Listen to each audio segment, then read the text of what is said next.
Ele foi condenado pela trama que buscou minar a democracia, cumpriu meses de prisão, e fez um acordo de delação que desmantelou a cúpula do poder anterior. Mas apesar de toda a controvérsia e da sua ficha criminal recente, o contribuinte brasileiro terá que pagar a conta. E é uma conta que ultrapassa os R$30 mil mensais. Esta é a história de como Mauro Cid, o ex-braço direito de Jair Bolsonaro, está dando adeus à ativa do Exército Brasileiro, não pela porta da punição militar exemplar, mas sim pela porta dos fundos que garante um salário de tenente-coronel pelo resto da vida.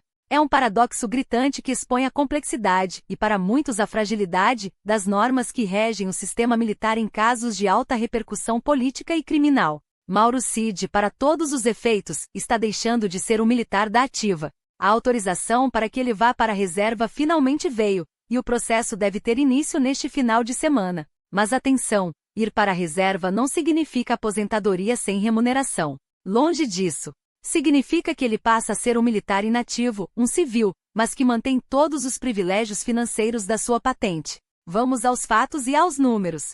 No ano passado, enquanto o país acompanhava os desdobramentos de sua delação premiada e a gravidade das acusações, os valores que Cid recebeu mensalmente oscilaram entre R$ 18.400 e R$ 32.500. Essa variação depende de gratificações e auxílios típicos da carreira militar, mas a base é robusta. E o mais importante, segundo seu advogado, Jair Alves Pereira, Cid manterá a patente de tenente-coronel na reserva. E é justamente por isso que ele deve continuar recebendo o mesmo patamar salarial. Aqui reside o ponto mais polêmico e estratégico dessa movimentação. Cid foi condenado pelo Supremo Tribunal Federal a 2 anos de reclusão em regime semiaberto pelos crimes imputados na investigação da trama golpista. Sim, ele foi condenado. Mas legalmente, como ele conseguiu salvar seu salário militar? A chave está no tempo e na burocracia. O pedido para que Cid fosse transferido para a reserva do Exército foi protocolado em agosto do ano passado.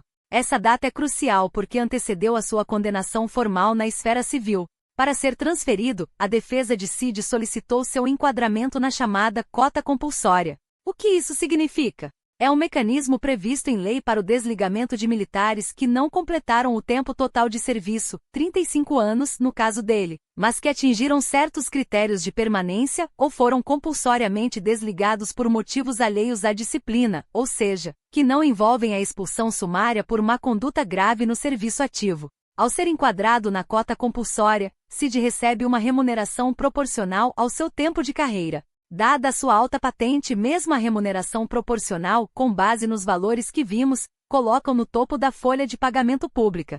Essa manobra jurídica feita antes que as consequências da condenação se solidificassem, blindou financeiramente o tenente-coronel.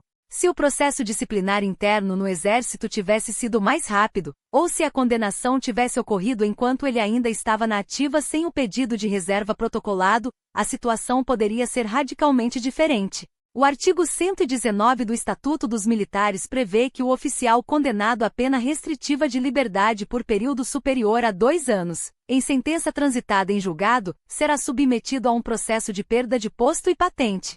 Mas ao que parece, a defesa de Cid foi mais rápida. Ele está saindo da ativa, mas não por perda de posto e patente. Ele está saindo pela porta da remuneração proporcional garantida.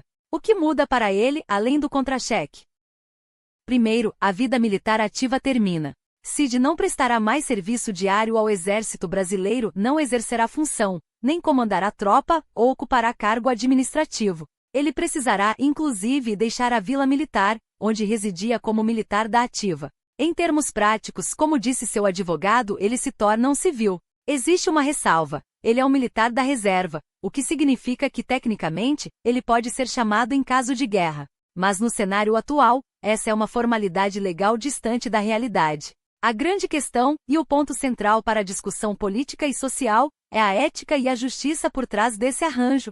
Um oficial envolvido em ações que a justiça classificou como criminosas visando derrubar a ordem constitucional, consegue, através de uma manobra burocrática, manter um salário pago pelo povo que ele tentou trair? Os valores que variam entre R$ 18 mil e R$ 32 mil representam um peso significativo para o erário, especialmente quando comparados às aposentadorias médias no país. Para muitos, a condenação de 2 anos em regime semiaberto, que será cumprida fora do Exército, deveria ter vindo acompanhada de uma perda total dos benefícios da carreira. No entanto, o que observamos é a prevalência da letra fria da lei militar e a rapidez da defesa sobre a necessidade de uma punição exemplar que cortasse os laços financeiros com o Estado. O ex-ajudante de ordens de Bolsonaro está, portanto, livre da rotina militar diária, mas financeiramente seguro, graças a um movimento estratégico que se antecipou à justiça. Isso levanta um debate urgente. As regras de transição para a reserva militar são justas o suficiente para lidar com casos de corrupção ou crimes graves de militares de alta patente?